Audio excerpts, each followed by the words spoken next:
Alors je vous pose la question autour de la table.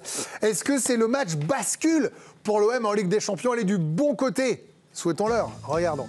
Oui pour Alicia. Oui pour mon petit Loïc. Oui pour Julien. Hartung, il a pas eu le temps de changer son ardoise. David Généti, mais Hartung quand même. C'est le même. Je sais pas comment ça se dit. Benoît, on n'a pas vu votre réponse. Vous l'avez enlevé trop vite, mon lapin. Oui, c'est le match bascule. Et bien sûr, bien sûr.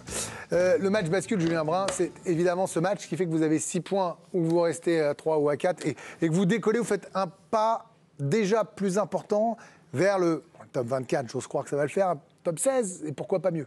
Oui, et puis en plus, ça permettrait aussi de valider le bon début de saison après l'affaire Rabiot et depuis la fin du mercato. Bien sûr. Le match en Espagne précédent en Ligue des Champions, c'était génial. Contre l'Ajax, c'était presque facile.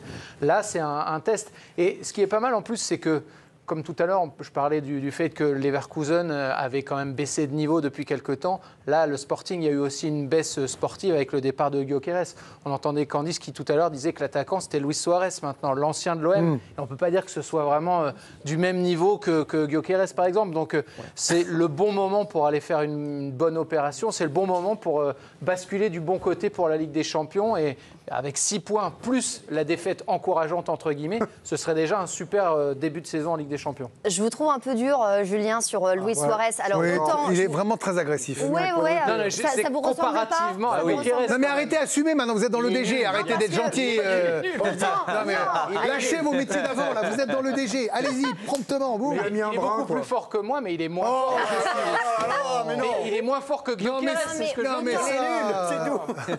Autant je vous rejoins sur le fait qu'il n'ait pas laissé un grand souvenir à Marseille, puisque c'était 3 buts en 7 matchs de Ligue 1. Autant, au Sporting, il est en train de marcher sur les traces de l'international suédois Gyökeres. Alors là, vous allez me dire, doucement. Doucement, mollo. Voilà, merci. Il en est déjà à 7 buts depuis le début de la saison. Il donne entière satisfaction. Luis Suarez, qui est quand même devenu la recrue la plus chère de l'histoire du Sporting, 25 millions d'euros. Et il a eu cette lourde tâche de succéder à Gyökeres, mais pour l'instant, il est en train de remplir sa mission. Il mènera l'attaque lisboète avec le meilleur joueur du Sporting, qui est le Portugais Trincao.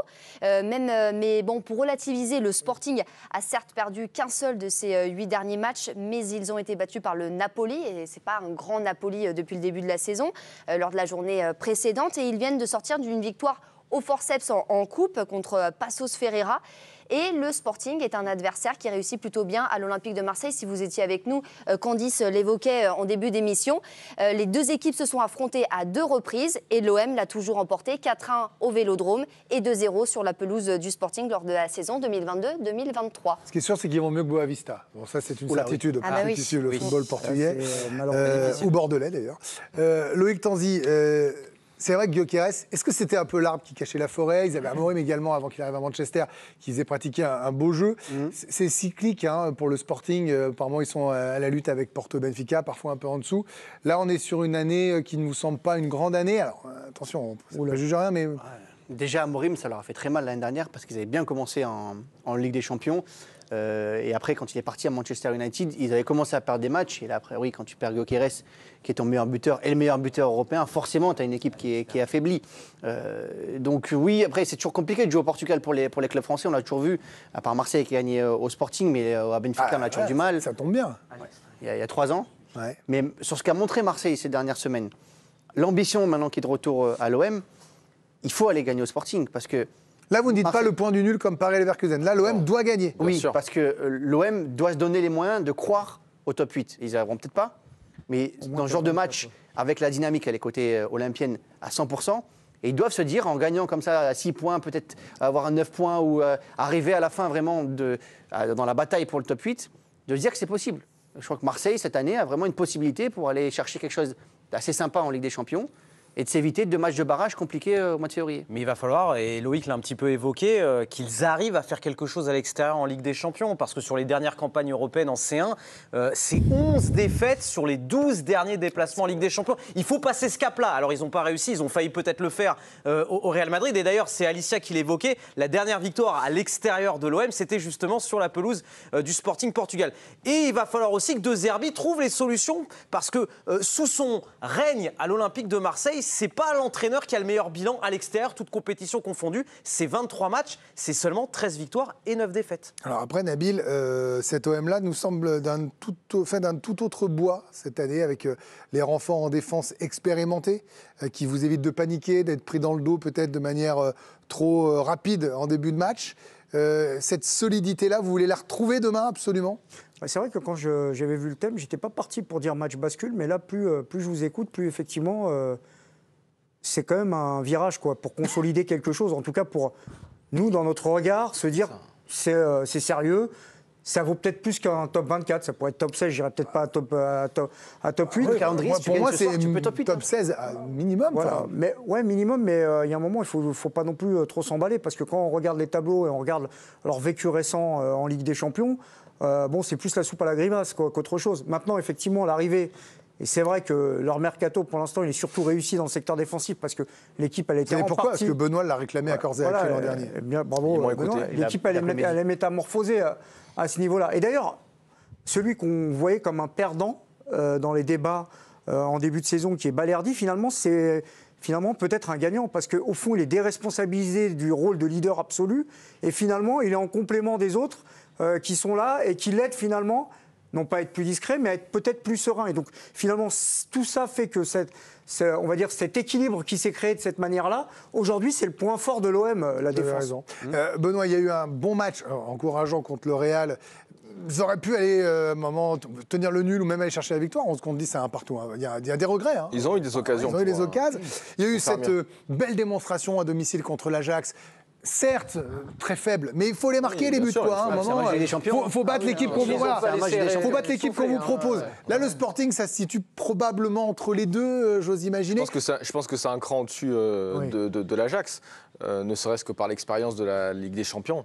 Et donc, ces 3 points qu'il faut prendre quand on est joueur, c'est ce qu'on doit se dire de toute manière. En fait, avec ce qu'ils montrent depuis le début de saison, ils peuvent avoir l'ambition et surfer sur cette dynamique positive de prendre les 3 points ce soir au Sporting. Demain soir, pardon, excusez-moi. Voilà. Mais parce que depuis le début de saison, ils démontrent de belles choses, que ce soit même sur un turnover, l'équipe fonctionne. Il y a des joueurs qui sont en train d'exploser, je pense notamment à Paixão, à Greenwood, il y a le petit Robinho Vaz qui démontre beaucoup de belles choses. L'expérience est enfin arrivée du côté de l'Olympique de Marseille avec Pavard, Aguerd, Aubameyang, donc il y a Højbjerg en milieu défensif. Avec tout ça, ils doivent avoir l'ambition de gagner au Sporting. Mais ça vous semble, Julien, une mission dans ce que vous voyez de la dynamique de l'OM qui va se faire par l'avant ou par l'arrière? Parce qu'on dit qu'ils défendent mieux, ils sont moins contrés. Mais il faut aussi que devant, ils continuent à faire des cartons, parce qu'ils ont une différence de but remarquable en Ligue 1. Ils ont marqué 4 buts contre l'Ajax, ils ont su marquer au Bernabéu. Cette attaque, on en parle un peu moins que la défense, parce que c'était vrai, le chantier principal, mais ça tourne bien quand même. Oui, mais c'est ça qui est bien avec l'OM cette saison, c'est que justement, on ne cherche pas à dire là ça va bien, là ça va pas, c'est qu'on a la sensation qu'il y a quand même un truc qui est beaucoup plus une équipe constant et que l'équipe existe vraiment. Et ça vient du fait que la ligne défensive te permet d'avoir beaucoup plus de sécurité. Comme quand on voit le PSG qui ce soir récupère Marquinhos et Pacho, tu es plus serein qu'avec les remplaçants. À l'OM, c'est la même chose. Ça te permet de construire plus librement et ça permet sans doute aussi aux attaquants d'être beaucoup plus aptes à aller de l'avant, à se lâcher, etc. Donc je trouve que la dynamique, elle est collective. On ne peut pas dire c'est telle partie de l'équipe qui permet d'avancer, c'est vraiment un truc global et c'est quand même assez fabuleux au vu du mois d'août qu'on avait eu à l'OM de se retrouver maintenant au mois d'octobre. Inespéré à ce moment-là et bravo à eux. Incroyable, bravo. Ouais. C'est quoi l'ambition de l'OM en Ligue des Champions, Loïc Tanzi? Est-ce que c'est le top 24, l'essentiel c'est de jouer les barrages en phase de Ligue? Ouais, là c'est quoi? Top 16, top 8. Vous avez l'ambition de jouer le top 8, je vous ai entendu. Ouais. Mais vous avez vu quelques équipes. Est-ce qu'il y en a qui vous me dites top 8, vous restez sur top 8? Ah oui, parce que quand tu vois, s'ils gagnent ce soir, alors à partir de demain. Fiction, pardon. S'ils gagnent ce match-là, derrière 2 déplacements en Belgique, Bruges, Union Saint-Gilloise. Je crois qu'ils reçoivent Tottenham notamment. Ouais. Et au bout d'un moment, les 16 points, ils sont capables d'aller les prendre quand même. Si tu es capable d'aller en prendre 4 en Belgique en gagnant demain, tu es déjà à 10 points. Je pense que déjà, Loïc, dans un premier temps, s'ils arrivent à choper le top 16, ce sera très bien pour l'Olympique de Marseille. On rappelle le top 16, vous jouez votre match à domicile en barrage au retour. Voilà, c'est ça quand même qui a aussi de l'enjeu. Benoît et Nabil, vous les imaginez je préfère qu'ils arrivent en quart de finale, en 8e de finale, que plutôt qu'ils fassent un top 8.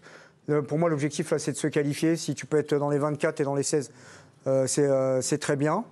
Maintenant, c'est vrai que ce match-là, ça peut être un virage pour la suite, hein, tout simplement. Lille a fait top 8 l'année dernière. Après, le club... Lille, il a fait top 8. Il avait perdu au Sporting, hein, Lille, la saison dernière, souvenez-vous. Premier match. Est-ce que c'est De Zerbi aussi qui a les clés, Benoît? Parce que là, on la voit, la patte de Zerbi. On voit ce qu'il veut faire. Il est à la fois paratonnerre et en même temps, il a des idées de jeu. Rappelez-vous, il y a un mois, on se disait qu'il va avoir un enchaînement compliqué. Et je trouve qu'il répond très présent. Effectivement, pour l'instant, tout ce qu'il fait, c'est parfait avec son effectif. Je pense qu'au niveau du management, il gère plutôt bien, parce qu'il y a malgré tout un turnover. Il y a beaucoup de joueurs qui changent. Je me souviens, le petit Vermeeren qui fait un match incroyable face à l'Ajax et qui, le match d'après, est sur le banc. Et puis, le joueur qui le remplace, ça fonctionne. O'Reilly, qui est aussi en train de prendre sa place dans cette équipe-là. Vous êtes un peu bluffé, très honnêtement? Vous vous attendiez à ça? Oui. Mais maintenant, j'attends aussi que De Zerbi continue à être serein. Voilà. Moi, ce qui me fait peur avec De Zerbi, c'est qu'à un moment donné, il pète les plombs et qu'ensuite, ça rejaillisse un petit peu sur le groupe. C'est pour ça que moi, je mets, pour l'instant, pour moi, l'homme de main à l'Olympique de Marseille, c'est Mehdi Benatia. C'est lui qui, pour moi, gère Longoria et De Zerbi complètement. Tant que ça fonctionnera comme ça ira bien pour l'OM.